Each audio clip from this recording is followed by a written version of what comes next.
Boa noite, queridos. Nós estamos reunidos para mais um momento de estudo da palavra, na verdade, transmissão, com o desejo de que Deus te abençoe ricamente ao meditarmos na palavra do Senhor.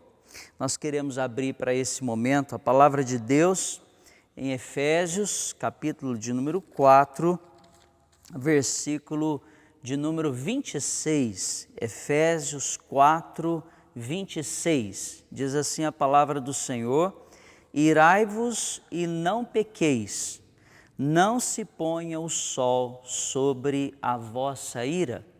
Irai-vos e não pequeis, não se ponha o sol sobre a vossa ira.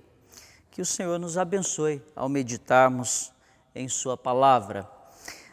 Sem dúvida nós estamos vivendo dias em que os lares e os relacionamentos têm sido testados, especialmente no que se refere à irritabilidade, à irritação. Nós tivemos que readaptar a nossa vida, reorganizar o lar, a família, a dinâmica da vida mudou. E certamente, depois desse período de pandemia, a dinâmica passará por muitas mudanças ainda, mas o fato é que às vezes a irritabilidade prolongada tem gerado desgastes nos relacionamentos e não são poucos os momentos em que as famílias têm passado por um contexto de sofrimento, com a ira que se revela através de um filho, a ira através de um pai, de uma mãe, às vezes do marido para com a mulher, da esposa para com o marido. Nós temos visto, por exemplo, crescer o número no país, crescer o número de violência no lar, no contexto em que a família está sendo obrigada a permanecer em um isolamento, em um afastamento maior do convívio de outros e juntos têm tido o desafio de construir um relacionamento saudável. Eu queria falar um pouquinho sobre esse perigo da ira rondando as nossas vidas e os nossos relacionamentos. Mas antes disso eu queria olhar um pouquinho a visão bonita dessa carta escrita pelo apóstolo Paulo. Paulo escreve esta carta quando ele está no seu primeiro aprisionamento em Roma.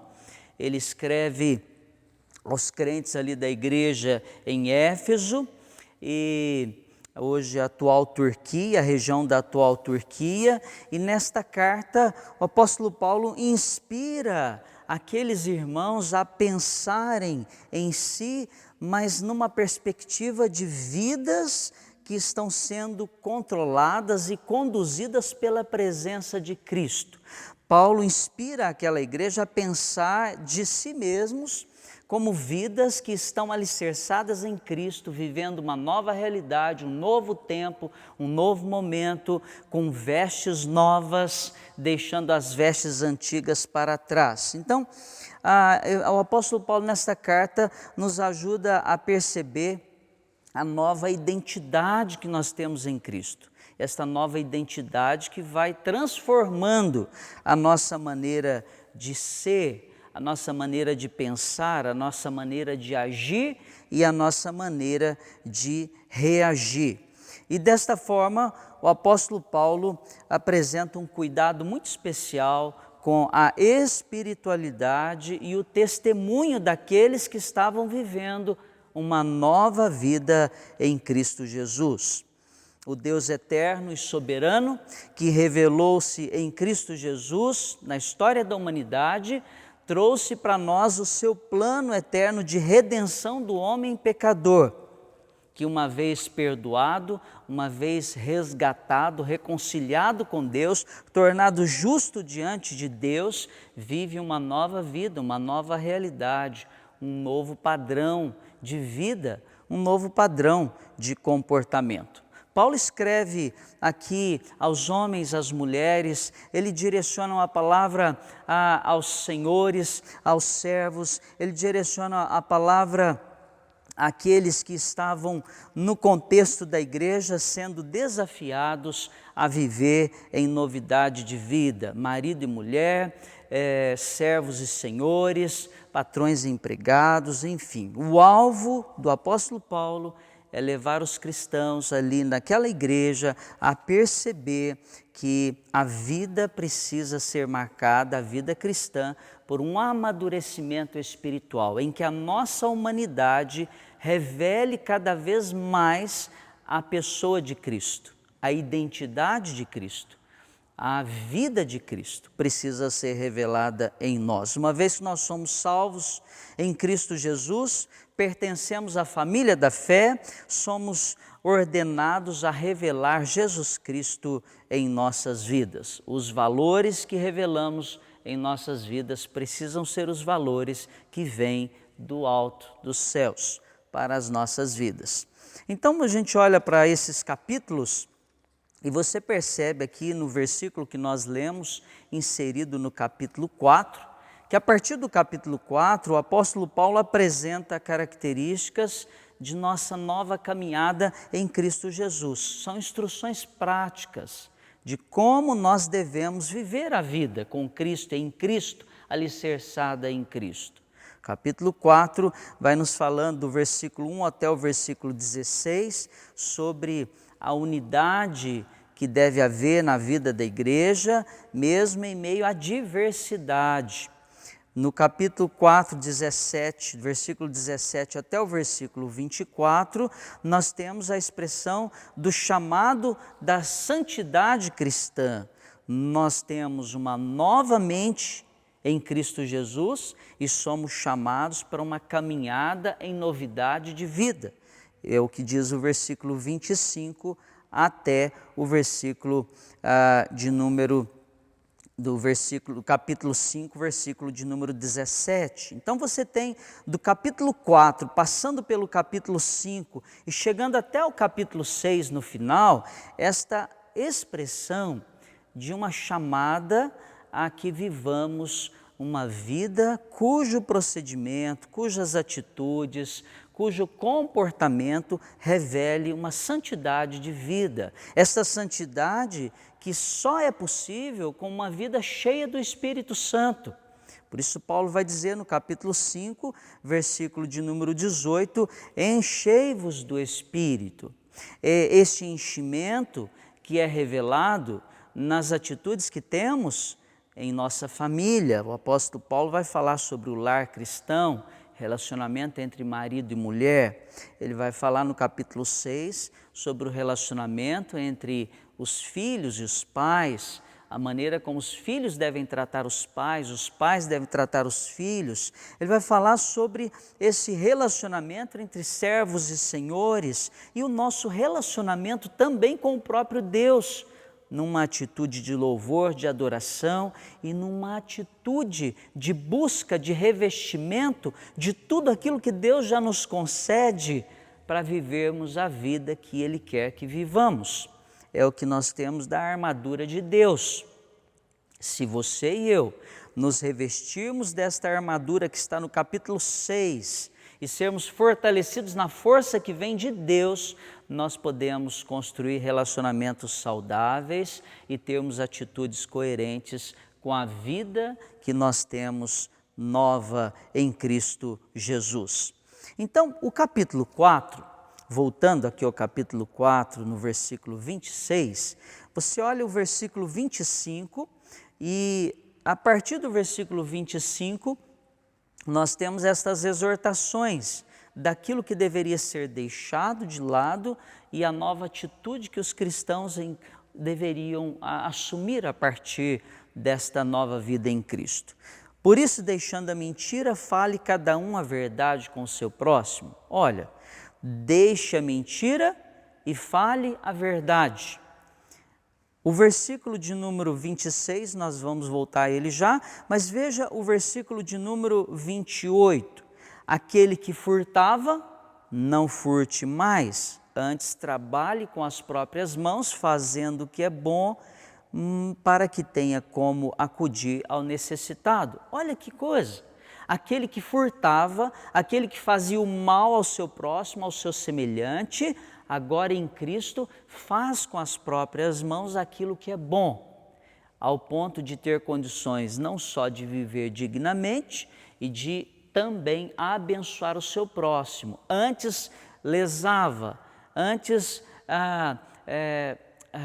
aproveitava-se do seu próximo, antes furtava, mas agora abençoa, serve, doa, entrega, se doa. Deixe de furtar e faça com as mãos aquilo que é bom. O versículo 29, não saia da vossa boca nenhuma palavra torpe, e sim unicamente a que for boa para edificação, conforme a necessidade, e assim transmita graça aos que ouvem. Deixe de falar de qualquer jeito, deixe de falar qualquer palavra que venha à mente por impulso, mas fale palavras que edifiquem, palavras que abençoam, palavras que transmitam graça, palavras que revelem o amor de Deus, a misericórdia, a bondade de Deus. Deixe de falar palavras torpes, obscenas, palavras que não edificam, palavras que denigrem, palavras que jogam as pessoas para baixo. Comece a anunciar palavras que abençoam, que enaltecem a pessoa de Deus, que glorifica e exalta o nome do Senhor. Ainda, o texto vai nos dizer: não entristeçais o Espírito de Deus, no qual foste selado. Deixe de entristecer o Espírito Santo. Isso implica em dizer: passe a alegrar o Espírito Santo. O Espírito Santo habita em nós.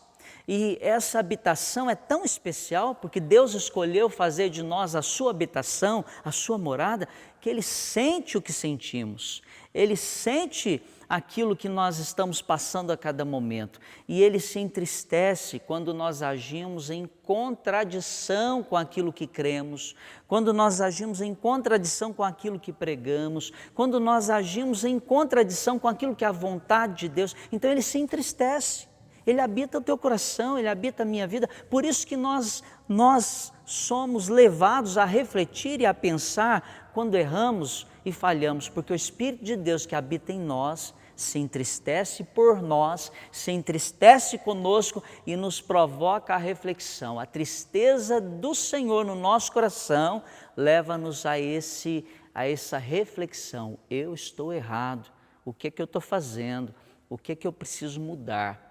Então, deixe de entristecer o Espírito Santo e passe a alegrar o Espírito Santo de Deus. Passe a viver em sintonia com a vontade do Senhor. Busque viver em resposta à vontade do Senhor. Esta alegria de saber que você está vivendo em comunhão com querer a vontade do Senhor, isso te alegra o coração e alegra também o coração de Deus. O versículo seguinte vai dizer: longe de vós toda amargura, cólera, ira, gritarias, blasfêmias e bem assim toda malícia. Antes sede uns para com os outros benignos, compassivos, perdoando-vos uns aos outros, como também Deus em Cristo vos perdoou. Está tudo ligado à atitude de abandonar algumas práticas outrora comuns à vida sem Cristo, mas que não são mais condizentes com a nova vida que temos em Cristo Jesus. Então, deixe de alimentar no coração inclinações comuns da carne e passe a alimentar no coração aquilo que são as inclinações comuns do Espírito de Deus em nossa vida. Percebe essa dinâmica? Deixar, abandonar e ser cheio para viver em novidade de vida. Uma nova maneira de pensar, falar, agir e reagir. Então, a vida cristã não é uma vida marcada apenas por deixar de fazer, mas é uma vida marcada por uma tomada de atitude em fazer diferente, algo novo, de maneira que eu possa glorificar e cumprir o propósito de Deus em minha vida. Então, veja, o capítulo 5 vai caminhar também desta forma. Capítulo 5, versículo 3 a 8, deixe de participar das obras que você sabe que são das trevas e comece a viver e praticar e viver, participar das obras que são parte daqueles que vivem na luz de Cristo. anuncie os frutos de uma nova vida em Cristo Jesus, manifeste, revele o brilho da luz de Cristo que há em você. Capítulo 5, do 3 ao 8, vai falar sobre isso, esse contraste dos frutos da luz e as obras das trevas. Ele vai mencionar imoralidade, impureza, cobiça, sequer seja nomeada entre vós, conversação torpe, palavras vãs. Olha, deixe tudo isso de lado, obras das trevas, viva a dimensão da luz de Cristo em sua vida. O versículo 14, deixe de ser cúmplice das obras das trevas. Quantas vezes nós somos levados, às vezes, a ficar calado, como se a gente estivesse concordando com o que é errado. Não, versículo de número 8, outrora eres trevas, agora sois luz no Senhor, andai como filhos da luz. E no versículo de número 11, não sejais cúmplices das obras infrutíferas das trevas, aliás, porém, reprovai-as, antes reprovai-as. O versículo 15 ainda nos diz, não ande como nécio, portanto, vede prudentemente como andais, não como nécios, e sim como sábios, remindo o tempo, porque os dias são maus, aprendendo a valorizar, a pensar no tempo. O que eu estou vivendo, qual o tempo que eu estou vivendo hoje? Aproveite o tempo, pondere sobre o tempo que você está vivendo, mas viva de maneira sábia, não como nécio, não como insensato que vive segundo o seu próprio coração.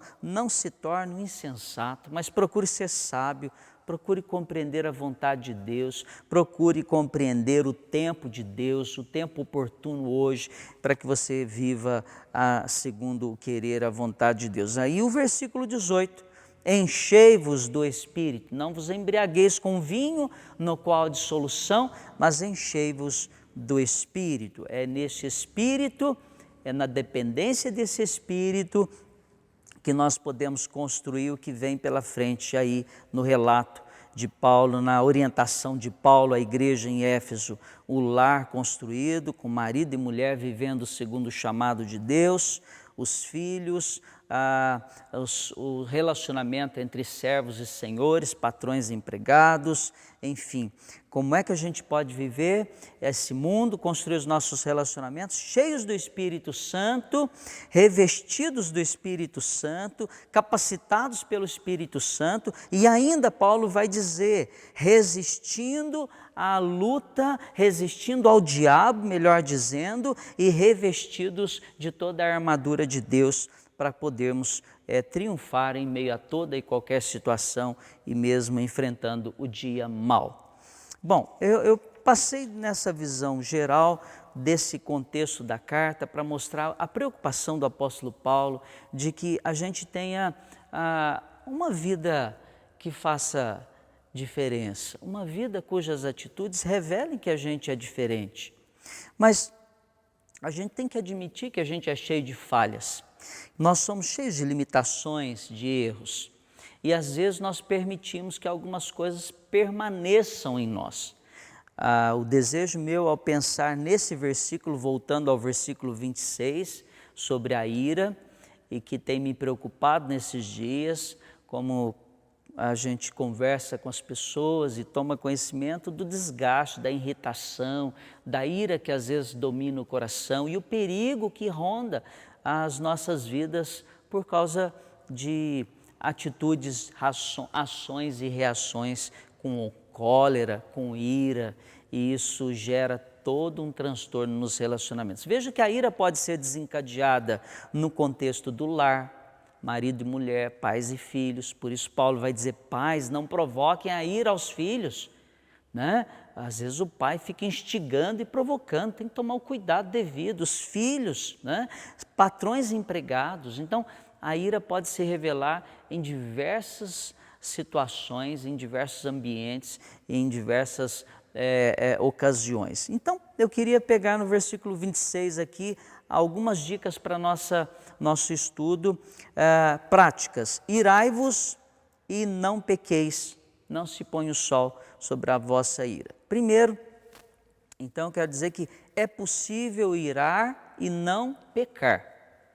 irai-vos e não pequeis. Há uma ira que é santa, há uma ira que às vezes, se você não revelar essa ira, esse será um pecado, o pecado da omissão, por exemplo, né?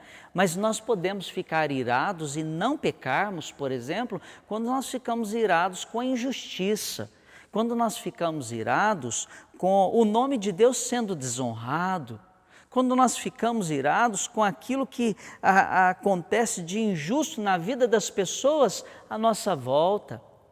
Esses dias eu tenho ficado indignado, irado com algumas situações que eu tenho ouvido falar sobre o sistema de saúde presente em nossa cidade, de algumas pessoas que deveriam estar recebendo o apoio imediato e necessário, e nós temos tido uma certa negligência.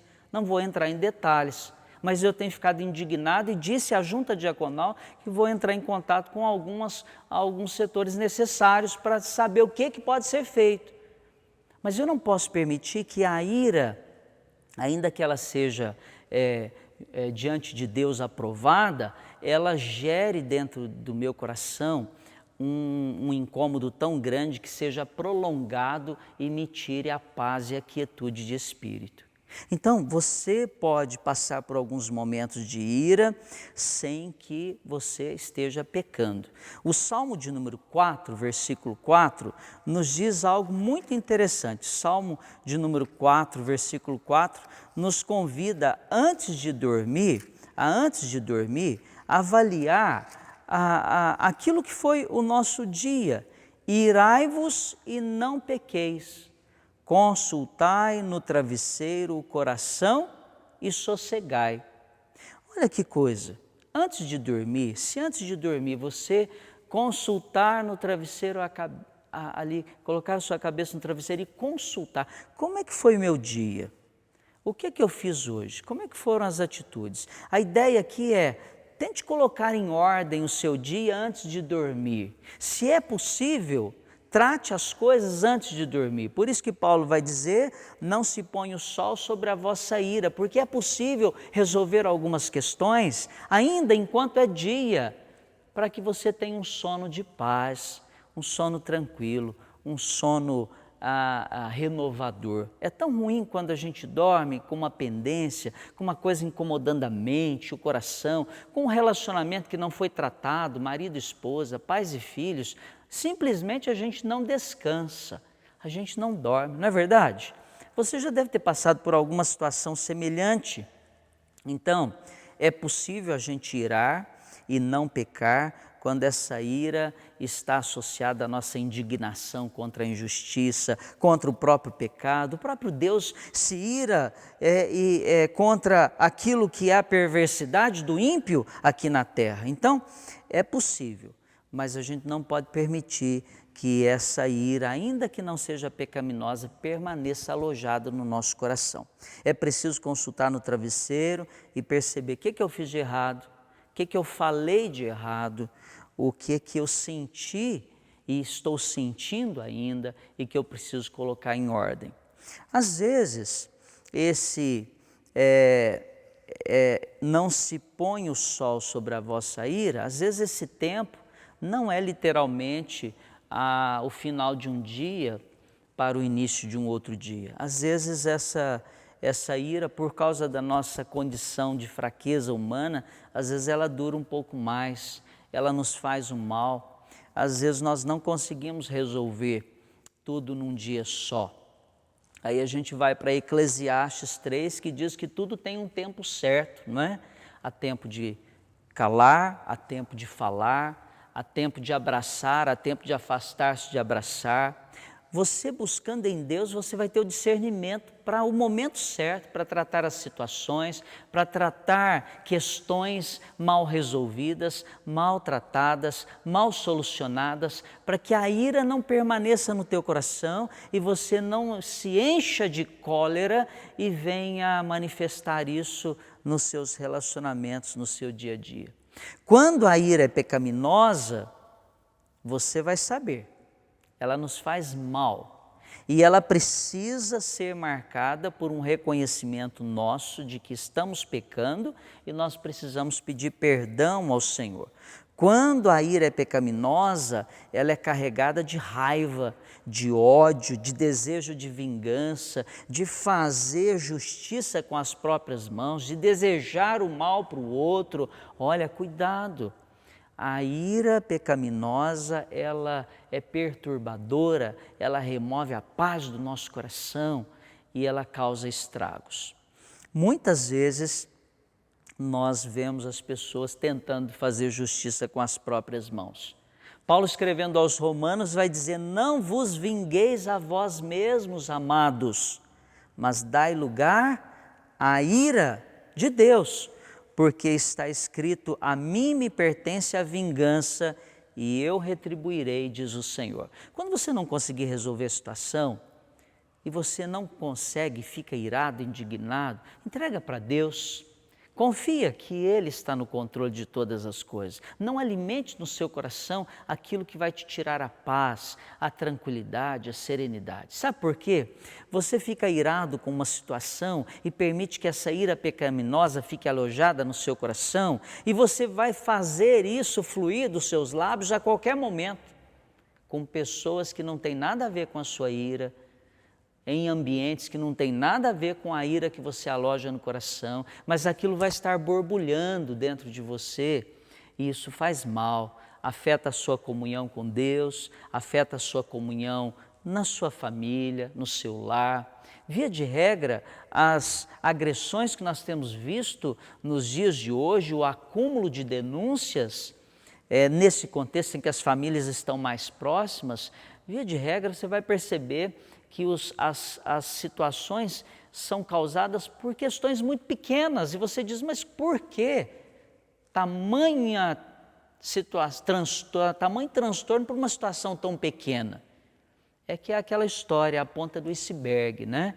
Por detrás de uma ação que aparentemente, aos olhos de quem está de fora, é tão insignificante para tamanho transtorno, por detrás daquele acontecimento, às vezes, de uma cólera tão manifesta ali, com tanta evidência, de uma atitude tão precipitada, de uma agressão em palavras, uma agressão física, por detrás disso há sentimentos, há ressentimentos e há coisas maltratadas e mal resolvidas no coração, que vão acumulando e que deixa a pessoa cheia de ira, de cólera, e que de repente revela tudo isso em ambientes, em situações, ou com pessoas ou contra pessoas que necessariamente não têm a ver com aqueles sentimentos alojados no coração. É importante dizer também que Satanás está atento a fim de nos inflamar. Cuidado com a ira, porque Satanás está atento, não deis lugar ao diabo.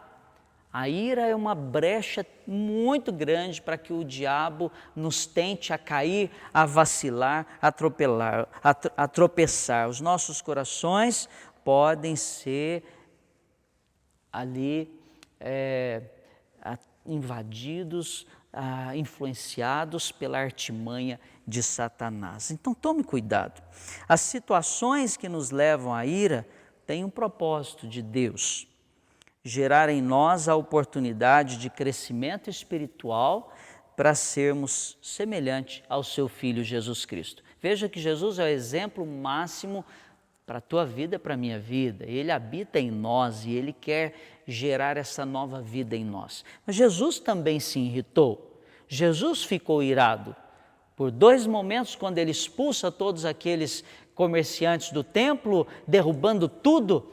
Mas foi uma ira santa, sem pecado nenhum, com todo o controle. E aí entra essa questão: quando a ira é santa, ela tem um domínio, você tem um domínio sobre ela. Não é a ira que te domina, é você que domina a ira e age coerentemente, responsavelmente, com graça, com verdade, com amor e com firmeza e com determinação, com constância, na hora certa, no momento certo, no tempo certo. Então, cuidado, porque o diabo, nosso adversário, procura ocasiões para nos derrubar, e esta é uma área em que ele quer nos derrubar. criar transtorno, confusão, discórdia, divisão, facção. Ele veio para roubar, matar e destruir.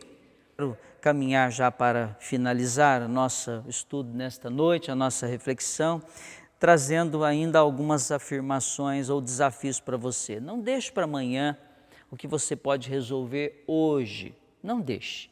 Tente resolver. Mas se não for hoje, que resolva amanhã. Mas não fique procrastinando, porque isso faz mal para o teu coração, para o seu relacionamento em família, em casa, em sociedade. Não se torne uma pessoa assim inconveniente, que fica aborrecendo uns aos outros, provocando a ira uns aos outros. Cuidado, a gente não sabe, eu costumo dizer isso, o que uma pessoa é capaz de fazer quando ela é testada nos seus limites humanos. Cuidado, não seja alguém inconveniente, né? Ouça mais antes de falar. Fale com Deus em oração, porque a oração acalma o coração. Busque na palavra a orientação para que você tenha atitudes corretas. Vigie contra Satanás. Desarma o teu coração. Às vezes a ira que está no teu coração precisa ser avaliada melhor. Precisa de tanto? Procede? É necessário? Pondera. Entrega tudo nas mãos do Senhor e lembre-se que Ele é o reto juiz. A sua luta não é contra pessoas, a sua luta é contra Satanás. Por isso, encha-se do Espírito de Deus, para que você tenha discernimento de como pensar, o que pensar, como falar, o que falar, como agir e em que momento agir. Que Deus assim te abençoe. Que a inspiração que Paulo traz àquela igreja de viver uma vida com atitudes que revelassem a santidade da nova vida em Cristo, possa fazer parte da nossa vida também. E o cuidado que Paulo tem, irai-vos e não pequeis, permaneça em nossas vidas para o bem da família, para o bem da sociedade, para o bem da igreja, para o bem do tempo presente que nós estamos vivendo. Que Deus te abençoe, em nome de Jesus. Eu quero orar por você.